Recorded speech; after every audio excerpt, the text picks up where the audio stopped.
বিদ্যুতের শককে প্রায় 9 জন মারা গিয়েছে।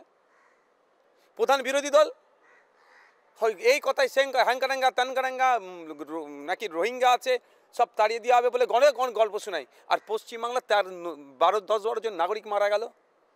কোনো সদার্থক ভূমিকা? যাদের 77টা এমএলএ অফিসিয়ালি, তারা কি করছে? আমার ক্ষুদ্র শক্তি, তাই না আমি আইনের লড়াইয়ে ছুটেছি।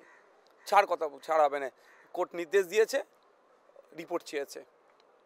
আপনারা একথা বলছেন, 78 সালেও তো বন্যা হয়েছিল, যেটা মুখ্যমন্ত্রী বলছে। আমি আবারও বলছি, ব্যর্থ সেই হয়।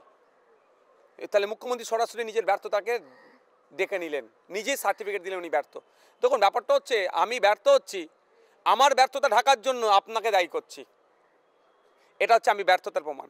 আর আমি যদি ব্যর্থ নয়, আমি সফল, তাহলে আমি আমার কাজের নিরিখে দেখিয়ে দিতাম 78 সালে বন্যা হয়েছিল, এই ক্ষতি হয়েছিল, আর এই 2025 সালে 300 মিলিলিটার আপনার হয়েছিল, বৃষ্টিপাত হয়েছিল, কিন্তু আমি এটাকে এই ক্ষতি হতে দিইনি। তাহলে ক্লিয়ার, দুধকে দুধ পানিকে পানি হয়ে যেত।